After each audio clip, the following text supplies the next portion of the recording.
Bueno, hoy nos encontramos con Laura Quintana, filósofa colombiana, profesora universitaria, académica y tuitera, autora también del libro Política de los Cuerpos, que ya también está disponible en Amazon y en diferentes librerías del país. Hola Laura, ¿cómo estás? Bienvenida a Caceroleando Podcast. Hola, mucho gusto, Bella Lima, y gracias por la invitación. Me parece genial el espacio y la iniciativa que tienen con este programa. Bueno, gracias. Laura, ya entrando acá como en materia, te comentaba antes detrás de cámaras pues que Caceroleando Podcast en esta segunda temporada quiso entrevistar a diferentes académicas, activistas como lo es Mafe Carrascal, como lo es Sara Tufano y Luzania Cadagia, y hoy pues quisimos invitarte pues a dialogar con nosotros un poco para hablar sobre movimientos sociales, sobre coyuntura política y, bueno, entre otros temitas. Entonces queríamos como preguntarte en principio, hablando de cultura de paz, ¿cómo se te ocurre a ti que podríamos ayudar desde diferentes medios a construir una cultura de paz en Colombia? Sí, digamos que yo creo que la paz es un proceso siempre en construcción y creo que es muy importante pues asumir ese carácter indeterminado y conflictivo. Creo que de hecho algo que también ha estado muy presente en la historia de violencia de Colombia, que ha impedido que fructifiquen los procesos de construcción de paz, es el hecho de que pues hemos tendido a pensar que el conflicto hay que oprimirlo y que el conflicto, digamos, es indeseable. Yo creo que el punto en una democracia es justamente lograr que el conflicto que se genera por las diferencias, las desigualdades, las maneras de tramitar justamente desacuerdos que pueden ser enfáticos acerca del tipo de sociedad que queremos tener, pues puedan canalizarse políticamente y puedan también lograr transformaciones institucionales de formas de injusticia, de formas de violencia, de formas de desigualdad social que son tan cruentas en Colombia. Entonces, yo creo que pues desde las narrativas que se producen de la realidad, los medios de información, hasta la manera en que pues las empresas también orientan la manera en que pues, se relacionan con sus empleados y la manera en que se relacionan con el país, hasta las prácticas que tenemos con la naturaleza, hasta la forma como de pues, discutir con otros y asumir el desacuerdo con otros, pues hay, digamos, muchas prácticas que pueden favorecer asumir esa canalización política del conflicto, asumir que el conflicto es fundamental para una sociedad y que hace parte de la democracia. Yo creo que acá hemos tenido instituciones estatales que han favorecido que pueda haber una construcción mucho más democrática del país, pero desafortunadamente la mayoría de ellas han sido pues, muy desigualitarias y también muy temerosas de propiciar esa aparición pues, de las diferencias y esa aparición de diferencias que pueda también traer transformaciones más estructurales. Entonces, pues creo que en juego está una cultura política que tiene que irse consolidando cada vez más, que no tema las formas de protesta, ¿no? Que no tema a las formas de manifestación de descontento, que deje de pensar que el orden es lo prioritario para unas instituciones, que asuma que pues, un orden con enormes desigualdades y formas de represión de la diferencia pues no puede funcionar ni puede ser democrático, y eso supone pues una cultura mucho más plural también y mucho más atenta a cómo, digamos, combatir las formas de desigualdad que son tan fuertes en Colombia, porque desigualdades sociales, pero también desigualdades que tienen que ver con racismos estructurales, desigualdades que tienen que ver también con desniveles en la manera en que se aprecian las formas de saber, desigualdades que tienen que ver con estructuras patriarcales que han sido muy hegemónicas.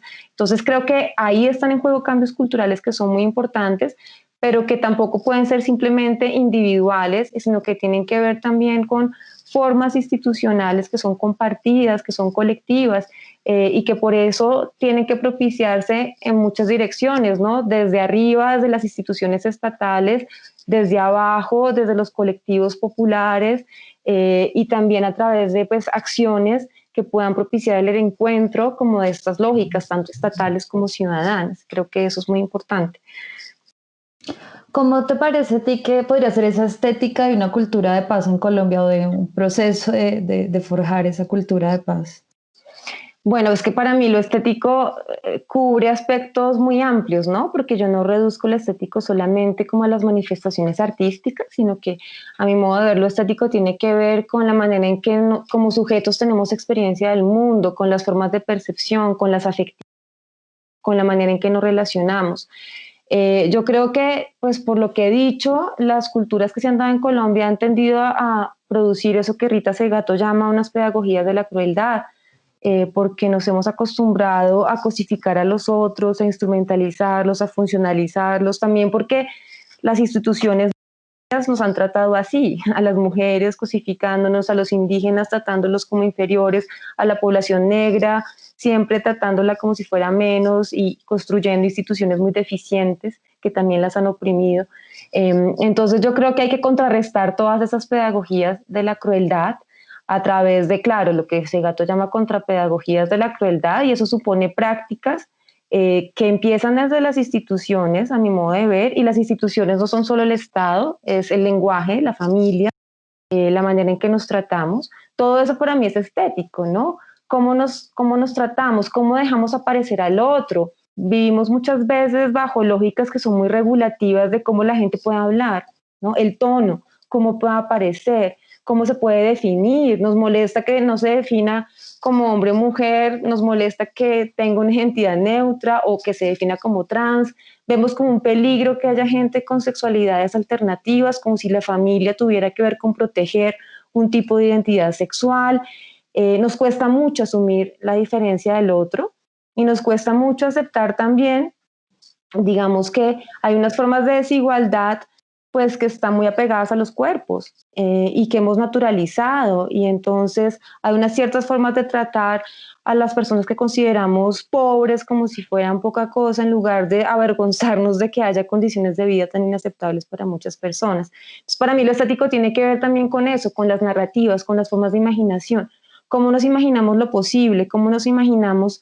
Y creo que pues allí, claro, hay colectivos artísticos que nos invitan a pensar otras representaciones, otras narrativas, pero también hay trabajos teóricos, sobre todo una academia situada que no se quede simplemente en robustecer una academia especializada, sino una academia que asuma el compromiso de construir también país, que también tiene como el compromiso de construir otras formas de pensar, otras formas de comprender, que también abran otras perspectivas, porque creo que a veces tenemos visiones muy recortadas del conflicto en Colombia, por ejemplo.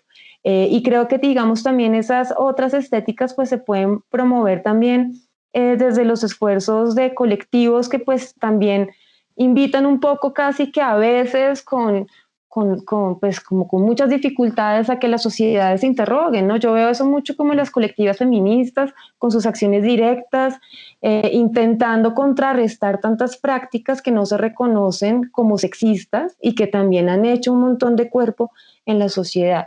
Entonces, para mí el trabajo estético tiene que ver con eso, con fracturar formas de hacer experiencia, formas de asumir nuestros cuerpos, formas de ver a los otros, formas de decir, gramáticas que usamos para hablar del mundo, narrativas que se han vuelto hegemónicas, imaginarios que nos dicen a veces eso ya no se puede, y otros que dicen sí, ¿por qué no? ¿Por qué no podemos desear otro mundo con unas prácticas económicas diferentes, menos explotadoras de la naturaleza y de los otros?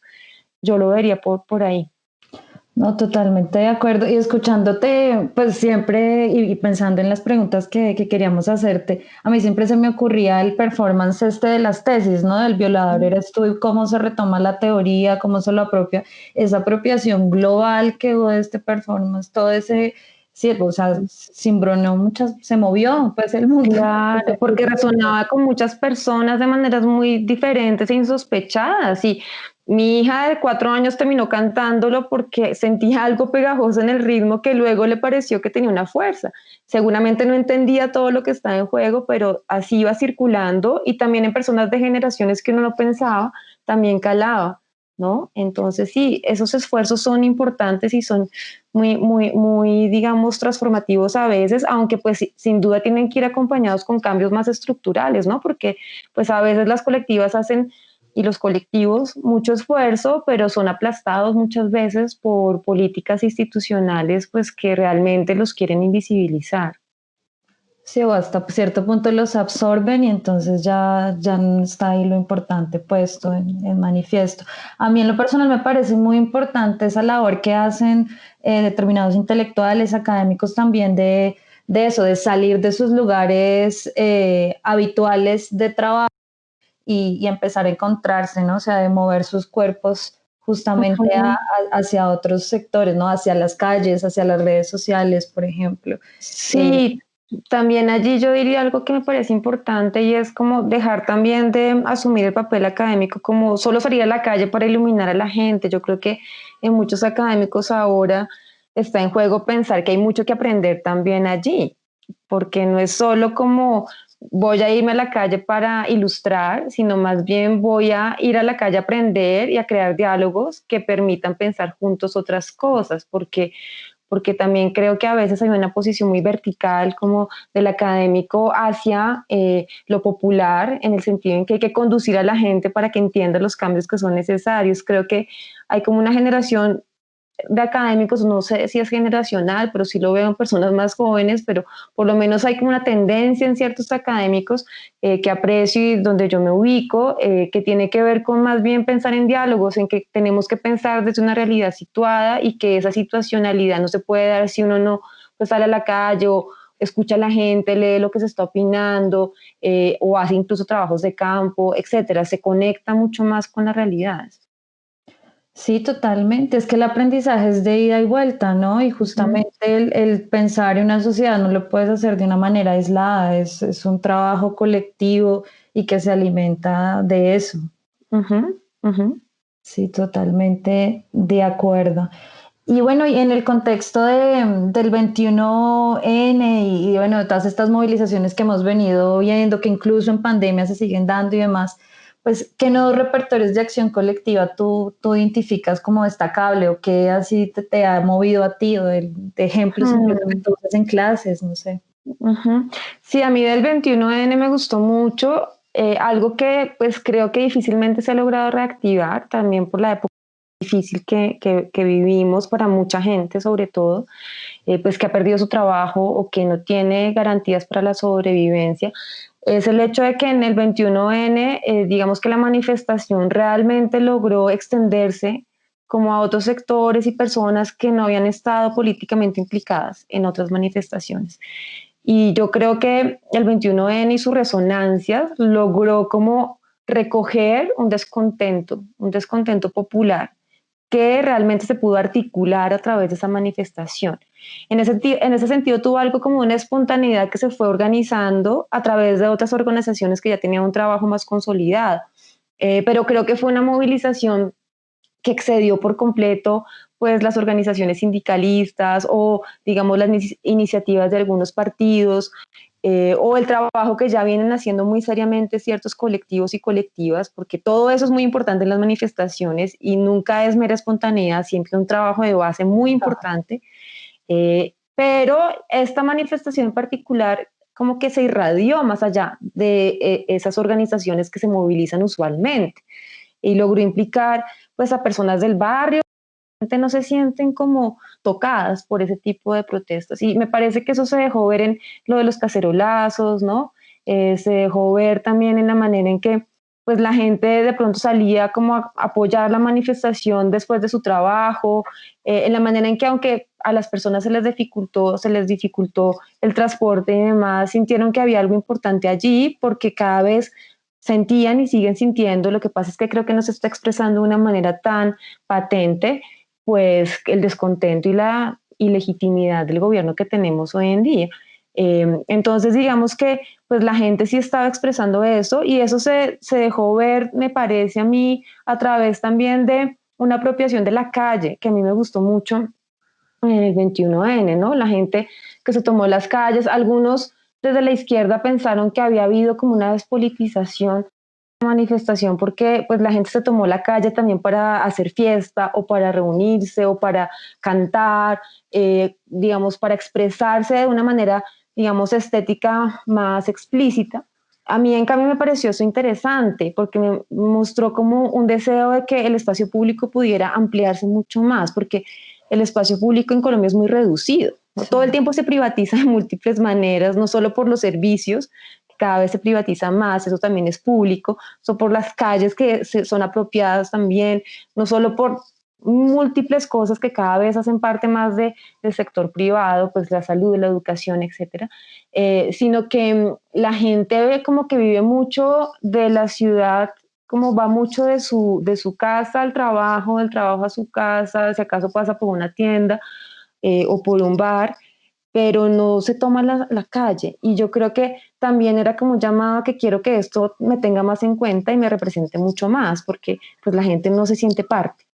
Y creo que en el 21 se ha expresado un poco eso, como quiero sentirme parte y quiero que, pues, que yo me pueda tomar un poco este lugar. Y la gente lo vivía también, pues armando como estos encuentros y reuniones en las calles. Ese tipo de dispositivo me pareció interesante y me pareció que le dio mucha vida a la protesta y también permitió sentir que podía tener más continuidad, que no era cuestión solo de marchar un día, sino que podía, digamos, continuarse a través de estas en los barrios y en las calles. Sí, poder ser parte del territorio y decidir sobre el territorio, ¿no? O Ujú. sea, Sí, exactamente, porque la democracia que tenemos es una democracia muy de papel, ¿no? Prácticamente cada vez menos real, pues porque estamos ahora, de hecho, en un régimen muy autoritario. Pero antes de que se diera este viraje tan claramente autoritario, sabemos que siempre ha sido una democracia muy frágil, pero también muy reducida, como a participar votando, en votaciones que además están atravesadas de corrupción y demás, pero muy reducida a eso, mientras que pues la democracia, pues para mí real, tiene que ver con poder participar desde lo territorial para tener que ver mucho más con políticas públicas que afectan pues a la gente desde sus territorios. Pues algo de eso lo intentaba recoger como el acuerdo de paz con el proyecto de una paz territorial, aunque también recibió muchas críticas desde los territorios, porque en todo caso parecía que tenía una lógica muy vertical, muy desde arriba, pero en todo caso, pues ese proyecto reconocía, esa parte del acuerdo reconocía, pues la importancia de que pues la democracia se construya desde lo local, pues porque si no es una imposición siempre, desde una tecnocracia muy desconectada muchas veces de las realidades. Entonces sí, sin duda también está en juego eso, ¿no? Como hacer valer ese yo cuento y mi voz debería ser contada para pues decidir un poco más sobre los asuntos que me afectan, ¿no? Porque cada vez vivimos en democracias de papel más tecnocráticas, donde no cuenta la opinión de la gente, menos representativas porque quienes supuestamente representan cada vez más intereses de corporaciones o de gremios o de latifundistas, y además pues cada vez más coaptada el Estado y sus servicios y sus instituciones por esos grandes intereses y corporaciones que se terminan defendiendo frente pues intereses más locales. sí, yo siempre digo que el problema es quienes financian las campañas también, ¿no? O gran parte del problema es eso, los financiadores de las campañas, no solo en el contexto colombiano, sino a nivel global. Sí, ese es un problema, pero además quién tiene los medios, quién detenta los medios de información. Eh, entonces, claro, ese también es un problema porque no hay como realmente independencia de poderes. Cada vez más, pues hay como una unidad de los poderes y eso hace que sea muy difícil, como que realmente haya como una representación democrática. Y pues con tanto individualismo es difícil eso, y más ahora en pandemia usted poder generar puntos de encuentro para, pues, para poder pensar justamente otros, pues sí, otro país, otros modelos, ¿no? Sí, esa cuestión del individualismo es interesante porque, digamos, sí, yo creo que, claro, el neoliberalismo ha propiciado mucho esa idea de que pues cada quien tiene que velar por sus intereses. Entonces, cada vez se desmantela más servicios que el Estado podía prestar y cada vez más los ciudadanos se responsabilizan de prestárselos. Incluso en pandemia lo hemos visto, o sea, cada quien se responsabiliza de cuidar de su salud y no infectar a otros.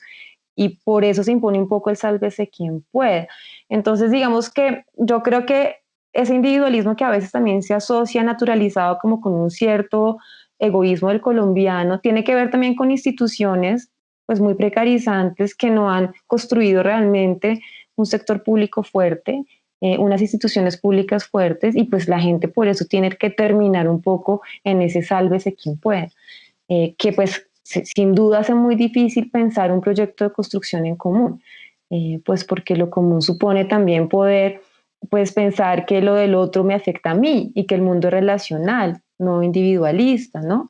Está en juego una ontología completamente diferente, pero si en todas las lógicas narrativas de no imaginario se impone esta figura del individuo y esta lógica empresarial muy individualista, ¿no? Pues entonces es muy difícil propiciar pues otro tipo de relaciones, también si las instituciones pues impiden que se dé esa solidaridad. No, y si te dicen que eres pobre porque quieres o que eres Exacto. un vago, pues Si te responsabilizan de la situación que padecen y justamente no hay, digamos, unas instituciones que permitan hacer transformaciones estructurales para que tú también puedas sentir que hay un marco público que va más allá de lo que tú como individuo tienes que hacer y que te permite crecer también en posibilidades individuales, pero desde un marco público, a partir del cual también pueden crearse otras iniciativas comunes, pues porque yo creo que lo público es diferente de lo común.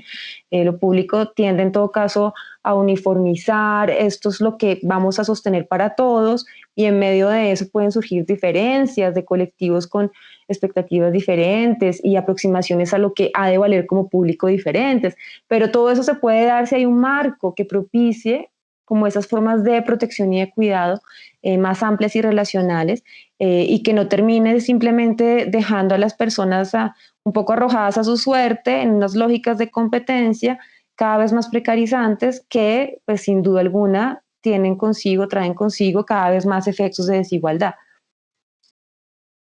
no, y sobre todo cuando te dicen que pagues por tus derechos y y se tiene, por ejemplo, en el caso colombiano, un ingreso a unos salarios tan bajos, ¿no? Incluso para Claro. nosotros los jóvenes profesionales, pues que nos precarizan las prestaciones de servicio, todo eso. Claro, es un círculo vicioso como lo han mostrado muchos en las lógicas de endeudamiento, ¿no? Porque, digamos, cada vez más tú como individuo te tienes que endeudar para pagar servicios que deberían ser públicos, pero además esos endeudamientos personales permiten cubrir endeudamientos estatales que cada vez más crecen más. Entonces, si tú no tienes deudas personales, tienes en todo caso deudas con el Estado para suplir las deudas que el Estado adquiere. Entonces, son unos círculos de deudas que no reconocen, por otro lado, pues las deudas históricas que más bien las instituciones tienen con un montón de personas oprimidas. Eh, pues porque yo creo que acá hay territorios frente a los cuales en realidad el Estado tiene unas deudas históricas enormes, Claro. no tanto porque los hubiese dejado abandonados, sino porque ha intervenido en ellos de manera muchas veces violenta, de maneras muchas veces corrupta y a través de una paraestatalidad que ha supuesto desplazamientos, masacres, etcétera, ¿no? Porque yo sí estoy muy en desacuerdo, pues como muchos en la academia crítica, con aquellos que dicen que la violencia en Colombia ha tenido que ver sobre todo con falta de Estado, ¿no? Ha habido un Estado, pero un Estado paraestatalizado o un Estado corrupto o un Estado que ha intervenido reactivando, reproduciendo formas de desigualdad que en lugar de corregir, pues sigue propiciando. No, y el despojo, ¿no? Incluso a manos Claro, de... estaba pensando en eso también, justamente cuando hablo de paraestado pues ha habido múltiples formas de despojo que se ha investigado, pues han sido también patrocinadas por estos poderes paraestatales donde el ejército ha estado en asocio con grupos paramilitares, y en donde también ha habido corporaciones que se han pues lucrado de esas formas de desplazamiento y despojo.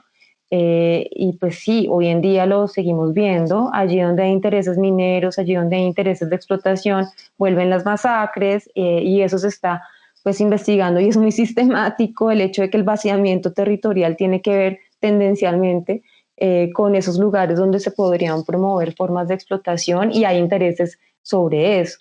Entonces sí, es muy complicado todo pues en ese contexto, pues que la gente pues piense en algo distinto a veces a sobrevivir, ¿no? Entonces, para mí siempre hay que evitar culpabilizar pues a las personas, ¿no? Porque a veces también desde la teoría crítica tendemos a culpabilizar, ¿no? A la gente por inactiva, por poco crítica, eh, por manipulable.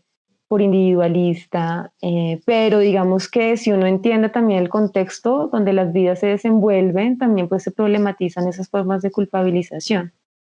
No, pues acá en un contexto donde la vida está bajo amenaza, donde la mayoría de la gente tiene un ingreso tan bajo, donde pues si vives al día a día es difícil poder pensar más allá de la realidad del día a día, de pagar Ujú, la renta, el plato de comida y ya. ujú, ujú. Eh, Y además pues también se ha generado mucho eso que a mí me ha interesado perseguir y es como un escepticismo muy brutal, porque la gente siente que por más que haga o vote por este, por aquel, nada va a cambiar realmente. Entonces, me parece que a veces más que ignorancia de que la gente no sepa por quién está realmente votando, es un escepticismo de que no ve realmente diferencias tan radicales entre el uno y el otro, pese a que sí las hay. Y yo sí creo que sí hay diferencias entre unos proyectos políticos y otros, pero creo que en muchos sectores populares hay ese escepticismo que también llevan a no votar. ¿Para qué voy a votar si finalmente es lo mismo de lo mismo? Todos son unos ladrones y corruptos. Pues volvemos al tema de quién es el que decide sobre lo mío. Si finalmente yo no tengo ningún poder de decisión, pues para qué voy a opinar sobre lo público, ¿no? Pues Bien, yo pienso que pensaría, ¿no? aunque hay todos estos poderes estructurales de los que estamos hablando ahora, ¿no? Creo que eso no implica pensar que no hay nada que hacer, ¿no? Porque, claro, una opción cuando se reconocen todos estos poderes ideológicos de poder es como, bueno, frente a eso, ¿yo qué puedo hacer? Pero pues yo creo que igual las iniciativas ciudadanas son importantes, No, claro, sobre todo sí. cuando se organizan y pues logran construir pues movimientos un poco más amplios y colectivos y que involucren a otros sectores. Y eso se ve un poco como el doble papel de las redes, ¿no? Las redes tienen como ese papel como muy sujetante y que también pues contribuyen a que las corporaciones y los grandes capitales también muevan sus algoritmos y manipulen opinión y crean estas burbujas y demás y vigilen, pero por otro lado también han permitido crear pues otras formas alternativas de información que de nuevo tienen ese doble peligro de que puede volverse un canal de reproducción de fake news, pero por otro lado también permite escuchar voces que usualmente no se escuchaban, permite que pues también circulen nuevos medios de información que a través de pues estas redes también pueden circular sus mensajes. Ustedes, por ejemplo, iniciativas de este tipo que se crean y a través de estos canales pues pueden circular. Y eso me parece interesante también pensando en pues debilitar los grandes medios de información que en Colombia pues sin duda han contribuido a pues acabar el proyecto de construcción de paz y han contribuido a la situación de pues de reactivación de la guerra y de política de la muerte que estamos viviendo hoy en día.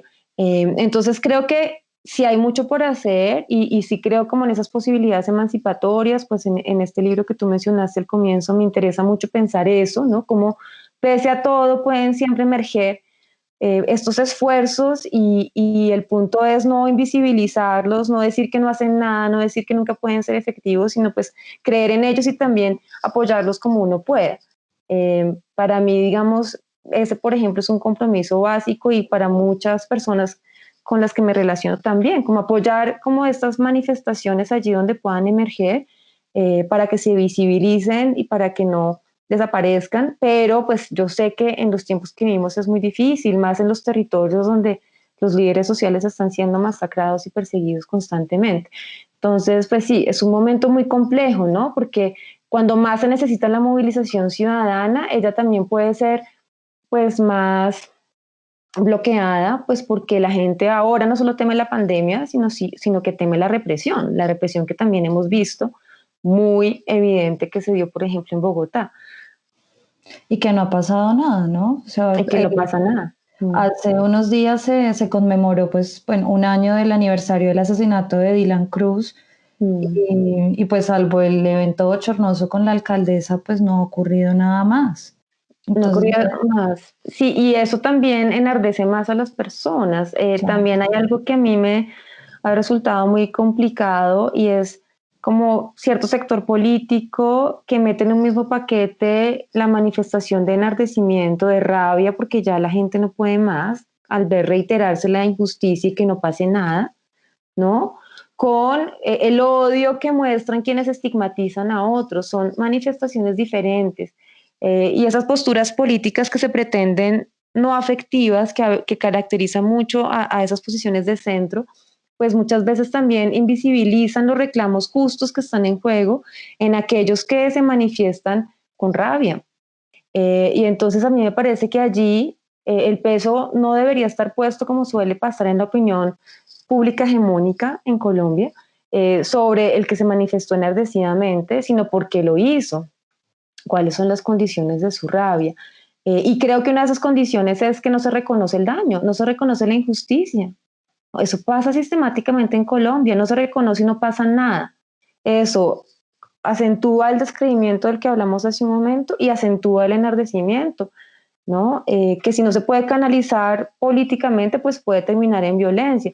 Pero digamos que es importante siempre tratar relacionalmente los fenómenos y ver cómo estas formas de borramiento también de la historia, lo que está pasando con las madres de Soacha es indignante, eh, pues que hay este intento sistemático de negar lo que pasó, de no reconocerlo, pues eso también hace que no pueda construirse un espacio público democrático en Colombia porque no se reconocen las violencias que se han llevado a cabo, ni se crean condiciones para evitar que se vuelvan a repetir, al contrario, vuelven a suceder estos casos. Han aparecido investigaciones de que de nuevo parece que se están dando esas ejecuciones extrajudiciales. Entonces sí, sin duda también está en juego eso, ¿no? El hecho de que no pase nada, que Sí, genera como tanta impotencia, sí. la revictimación permanente, ¿no? Sí, sí, total. Uh-huh. Todo el tiempo. Y Laura, ¿tú te puedes imaginar un mundo post-neoliberal? Pues en América Latina, ahorita que hemos visto, pues por ejemplo, que vuelve Evo Morales por la puerta grande, ¿no? Uh-huh. Los procesos que de alguna manera se están llevando en Chile, en Argentina, bueno, incluso en el mismo Perú. Uh-huh. Eh, ¿Qué podrías como Sí, comentarnos sobre eso? sí, no, yo me lo imagino y creo que hay que imaginarse, hay que producirlo, porque pues por muchos frentes se está viendo que ese modelo neoliberal pues está acabando con la vida, Mm. está acabando con la vida. Por muchas razones, ¿no? No solamente por las formas de desigualdad tan brutales que ha incentivado y todo esto que hemos comentado, sino que también se ha estudiado que ese privilegio de los intereses del grande capital también ha traído múltiples formas de necropolítica. Eso lo ha estudiado muy bien aquí Lemembe y otros también en Latinoamérica como Sayak Valencia, ¿no? Y la misma Rita Segato, ¿no? Que muestran que estos poderes globales, porque el neoliberalismo en gran medida tiene que ver con que el Estado se fusiona con los intereses del gran capital y pues los grandes capitales utilizan los recursos jurídicos policivos del Estado para favorecer pues sus propios negocios. Eso ha supuesto exacto formas de despojo que utilizan el terror, ¿no? Para también pues producir el despojo y el desplazamiento y el vaciamiento territorial que favorece los intereses. Entonces yo creo que por ese lado se da uno cuenta que pues es insostenible a nivel ecosistémico, pues está destruyendo la naturaleza y creo que globalmente hay como una preocupación porque no puede haber como esa explotación de los recursos irregulada, sino que tiene que haber un modelo de relación con los recursos diferente, sostenible. Entonces yo creo que por muchos sectores, no solamente de izquierda, sino que creo que también al interior de visiones reformistas del capitalismo y la izquierda misma hoy en día no se piensa por fuera del capitalismo, ¿no? Creo que son muy pocos sectores en la izquierda que piensan hoy una política completamente por fuera del capitalismo, por completo anticapitalista. Están pensando que el capitalismo tiene que reformarse desde adentro para garantizar formas sostenibles de la naturaleza, para, digamos, también impedir que se den tanta concentración de la riqueza.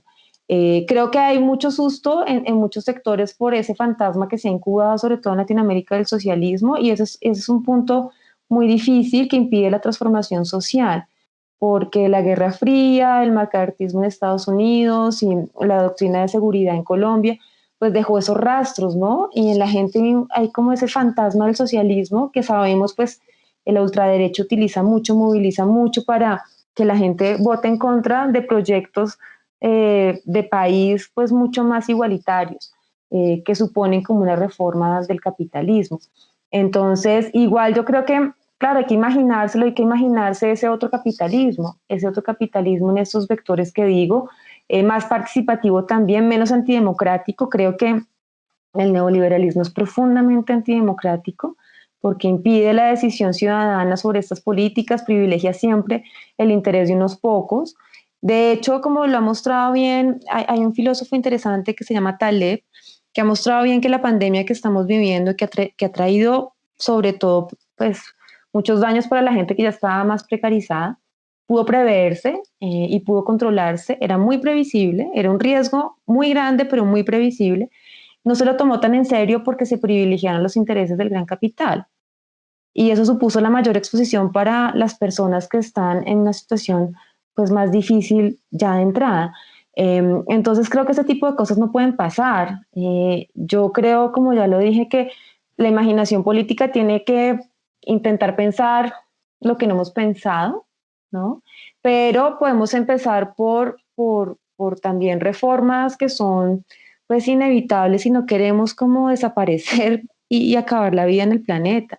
Entonces sí creo que hay muchos esfuerzos que se están moviendo en esa dirección. A mí me está interesando hoy en día una imaginación muy ecológico-política, en donde lo ecológico va de la mano también, no solo con medidas evidentemente ambientalistas, sino como también repensar las prácticas afectivas, mi relación con el deseo, porque pienso el deseo como consumir, porque no puedo pensar otro tipo de relación con el deseo que no tenga que ver con el consumo, pues el consumo a ultranza. De modo que, digamos, sí, se pueda pensar una relación con las cosas, con la naturaleza, entre los cuerpos, que sea más sostenible y que permita formas de vida del planeta mucho más habitables. Entonces, sí, creo que hay mucho trabajo por hacer y pues creo que pues hay gente que lo está haciendo de manera más radical. El caso de Bolivia es un ejemplo. Me encantó, por ejemplo, que se creara este ministerio antipatriarcal. Digamos, son cambios culturales importantes que también van en contra del neoliberalismo, que es profundamente colonial. También hay muchos trabajos que lo muestran, muy colonial, sobre todo porque extraen aquellos territorios que habían sido muy colonializados y sigue inferiorizando a las poblaciones de esos territorios. Entonces, como este tipo de movimientos también es muy antineoliberal, muy anticolonialista, y son ese tipo de cambios los que pueden traer grandes transformaciones, pero también puede haber otros menos radicales, menos deseables.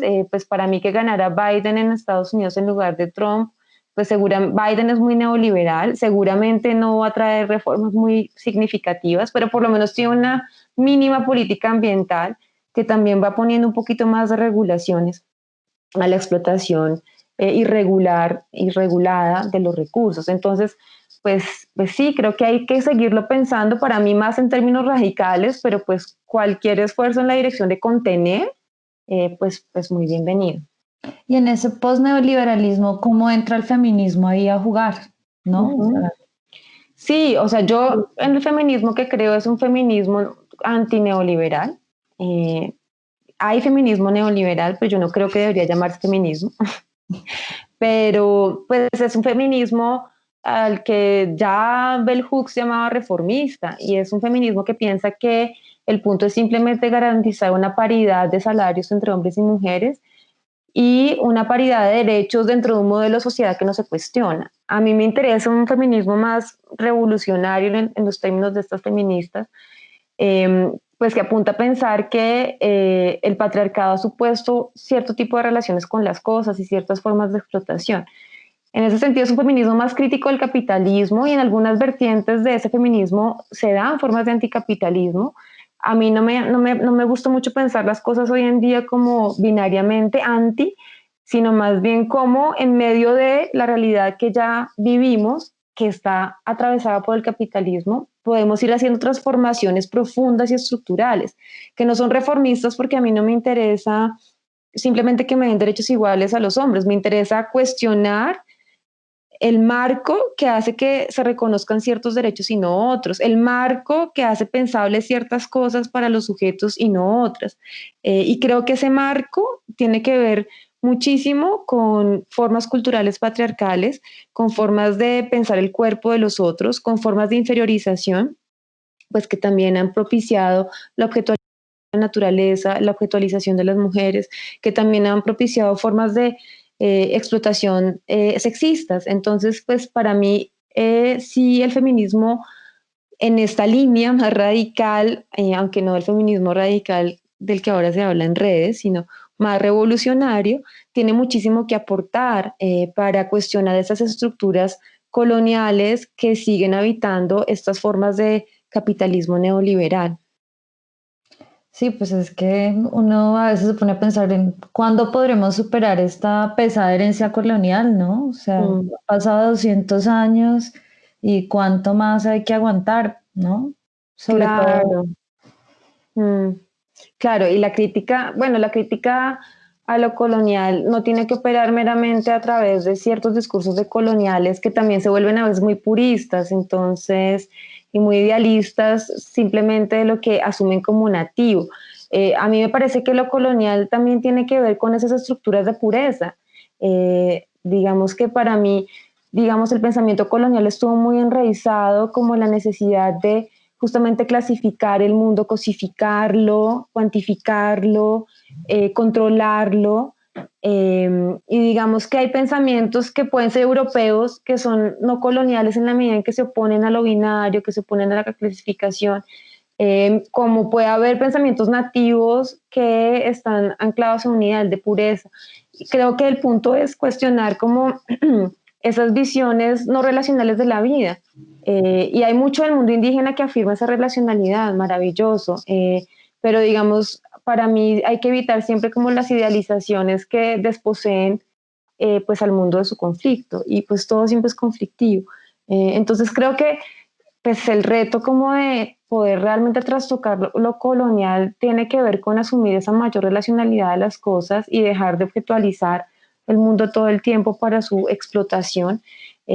Creo que esa es como la estructura más anclada del colonialismo, ¿no? Que favoreció mucho el crecimiento capitalista, como lo han mostrado muchos trabajos. Eh, sí, no, a veces como esa, ¿cómo se diría? Pues como esa, mejor dicho, el mundo cambia, el mundo se va transformando, es diverso y asimismo se tienen que transformar las instituciones, los estados, las mismas sociedades, ¿no? Y claro, el punto es cómo pensamos el cambio, ¿no? Porque mm, también en este esquema neoliberal se habla todo el tiempo de cambia, innova, ¿no? Pero en realidad, ¿qué cambio es el que se propicia? Es un cambio que está enmarcado dentro de un modelo de cuestión.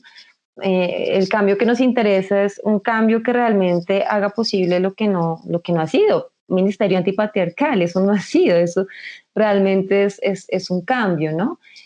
Porque pues el cambio tecnológico, claro que lo vivimos y tal, pero en la misma lógica de un progreso que pues no cuestiona sus supuestos. sí, pues es que casi que el modelo económico es una fe, ¿no? Entonces no se cuestiona, no, no debería cuestionarse porque funciona. Claro. Entonces, Sí, casi que sí, sí, total. Perdón que te entonces, interrumpí. no, no, no, tranquila, adelante, siéntete libre, sino que el tema, por ejemplo, ahorita todo lo que pasa en Chile, que vienen y dicen que eso no se veía venir, claro que se veía venir, ¿no? O sea, eso no, no se cocinó en un par de meses. Como bien decía la consigna, no son 30 pesos, son 30 años. Claro, claro. Y Chile, alguien me preguntaba el otro día como por esa efervescencia como de los movimientos en Chile. Yo no conozco a profundidad el caso, pero sin duda lo que tú estás diciendo es muy fuerte. Son luchas que se han articulado, luchas que también fueron pues antidictadura, ¿no?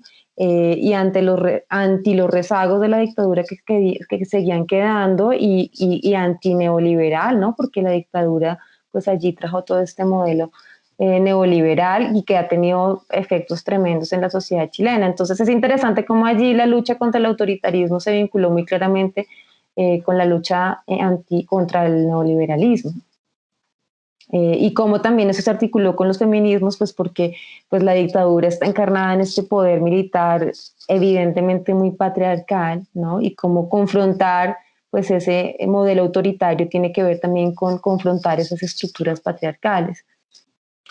Sí, a mí en lo personal me parece que ahorita, pues sí, como latinoamericanos tenemos que estarnos observándonos los unos a los otros porque están ocurriendo cosas importantes. pues ya que nosotros fuimos esa cocina del neoliberalismo y la escuela de las Américas y todo eso, pues aquí mismo también se puede enterrar, ¿no? Pues digo yo. Sí, yo también diría que sería pues deseable y pues yo creo que aquí hay mucha fuerza. Lo que pasa es que también a veces las condiciones de represión, por lo menos en Colombia, son muy duras, son muy cruentas. No, y los espacios de diálogo. Yo percibo eso a veces, que siempre todo está muy sectorizado y es difícil dialogar, que la gente se sienta a dialogar, ¿no? Pues cuando Ujú. estás pensando en esa lógica de eliminar al otro, es difícil poder sentarse y dialogar. Claro, es increíble en eso, en esa dirección de lo que dices. Por un lado, bueno, el neoliberalismo propició mucho estas políticas de la identidad que segmentan mucho a los grupos y eso también impidió las articulaciones, ¿no? Eso sí es muy fuerte. Pero por otro lado, también eso que dices, el hecho de que hayamos vivido en una cultura de guerra, de violencia que se ha incorporado, ha hecho que también sea muy difícil tramitar los desacuerdos y se ve muy rápido como estos antagonismos binarios que no aceptan la existencia del otro y no la pueden escuchar y asumir, sino que intentan siempre integrarla a uno mismo o intentan descalificarla o intentan desfigurarla, caricaturizarla e impiden de ese modo que se den cambios verdaderos. No, y la reconciliación así como, ¿no?